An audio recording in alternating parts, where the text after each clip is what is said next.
Hi everyone, welcome back to our channel వంటింటి కథ. ఈరోజు మన రెసిపీ వచ్చేసి సమ్మర్ స్పెషల్ ఆవకాయ పచ్చడి. నోరూరించి ఆవకాయ పచ్చడి అమ్మ చేతితో పడితే ఇంకా బాగుంటుంది కదండి. చూద్దాం రండి. ఇవి జలాలండి. కాయల్ని శుభ్రంగా కడుక్కొని ముక్కలు కొట్టించుకొని ముక్కకుండే జీడిని పొరని తీసేసుకొని శుభ్రంగా తుడుచుకొని ఆరబెట్టుకోవాలి.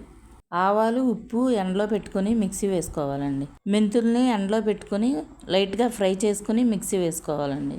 వెల్లుల్లిపాయలను పొట్టు తీసుకొని కొద్దిసేపు ఎండలో పెట్టుకోవాలి. పైనుంచి కిందకి సమానంగా ఉండే ఒక గిన్నె తీసుకొని ముక్కలు కొలుచుకోవాలండి. ఈ డబ్బాతో 5 డబ్బాలు మామిడికాయ ముక్కలు వేసుకున్నామండి.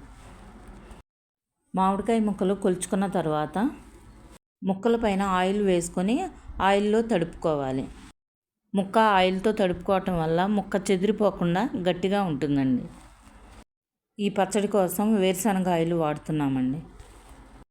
ఒక పెద్ద గిన్నె తీసుకొని 5 డబ్బాల మామిడికాయ ముక్కలకి 1 డబ్బా కారం వేసుకోవాలి. ఇది గుంటూరు మిర్చితో పట్టించుకున్న పచ్చికారం అండి.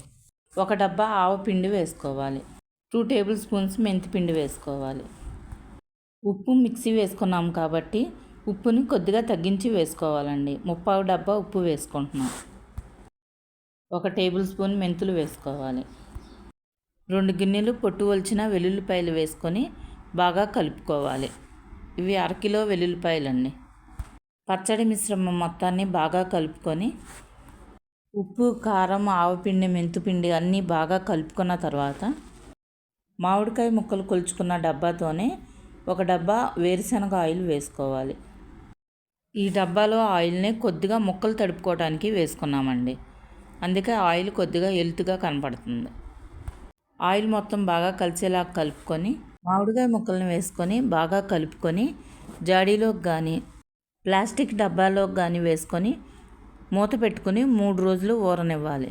3 రోజుల తర్వాత పచ్చడిని ఒక పెద్ద బౌల్లోకి వేసుకొని పచ్చడి మొత్తాన్ని ఒకసారి బాగా కలుపుకొని ఉప్పు సరిపోకపోతే కొద్దిగా వేసుకోవచ్చండి. మామిడికాయ ముక్కలు మునిగేలాగా వేరుశనగ ఆయిల్ వేసుకొని పచ్చడి మొత్తాన్ని బాగా కలుపుకోవాలి. పచ్చడి బాగా కలుపుకున్న తర్వాత జాడీలోకి కానీ ప్లాస్టిక్ డబ్బాలోకి కానీ వేసుకొని ఫ్రిడ్జ్లో పెట్టుకుని స్టోర్ చేసుకోవచ్చండి. అంతేనండి, సంవత్సరం మొత్తం నిల్వ ఉండే ఆవకాయ పచ్చడి రెడీ. మామిడికాయ పచ్చడి స్పైసీగా సూపర్ టేస్టీగా ఉందండి. ఈ వీడియో మీకు నచ్చినట్లయితే మీరు ఒకసారి ట్రై చేయండి. If you like this video, please do like, share and subscribe to వంటింటి కథ.